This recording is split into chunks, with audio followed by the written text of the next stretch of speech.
Assalamualaikum warahmatullahi wabarakatuh. Kami dari kelas 11 MIPA 2 dengan kelompok biologi dengan anggotanya Saya Ilma Zainuman Gaul. Saya Muhammad Rizky Firdaus. saya Rifki Adi Permana dan satu rekan saya Noval Fauzan Nabil. Kali ini kami ingin membahas tentang macam-macam volume udara pernapasan. Volume udara pernapasan pada manusia dan kapasitas paru-paru merupakan gambaran fungsi ventilasi sistem pernapasan. Kemampuan paru-paru setiap orang berbeda tergantung pada cara bernapas, ukuran paru-paru, dan kekuatan bernapas. Paru-paru dapat diisi sampai 5,5 liter udara dengan usaha inspirasi maksimum atau dikosongkan sampai sekitar 1 liter dengan ekspirasi maksimum. Oleh sebab itu, volume udara pernapasan manusia juga ada beberapa macam sebagai berikut. Macam-macam volume udara pernapasan. Yang pertama yaitu volume tidal, yang kedua volume residu, yang ketiga volume cadangan inspirasi atau udara komplementer, yang keempat volume cadangan ekspirasi atau udara suplementer, yang kelima kapasitas vital, dan yang terakhir adalah kapasitas total.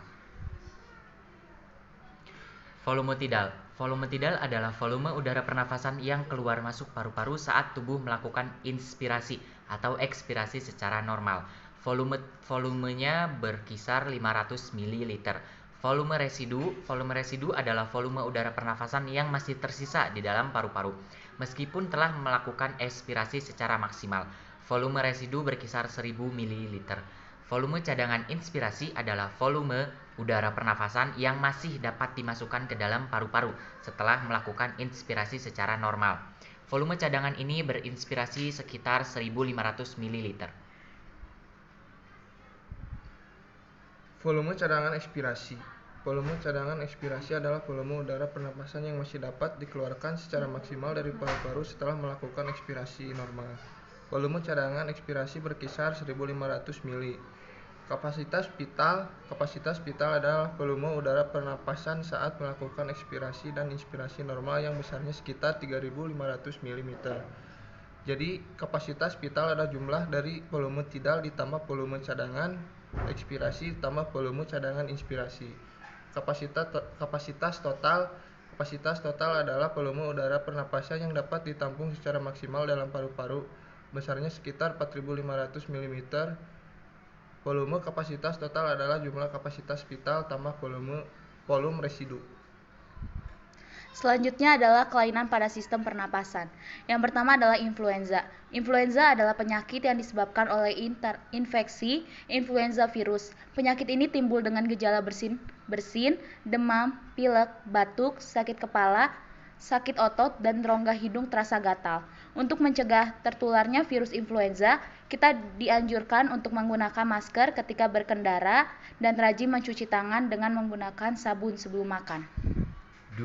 Tonsilitis atau amandel. Tonsilitis atau amandel adalah infeksi pada organ tonsil yang dapat disebabkan oleh virus adenovirus dan rhinovirus, influenza dan corona serta bakteri Streptococcus. Untuk mencegahnya yaitu dapat dilakukan dengan cara rutin mengkonsumsi minuman atau makanan yang mengandung banyak vitamin C seperti jeruk nipis dan lemon, serta menghindari makanan atau minuman yang penuh dengan bahan pengawet.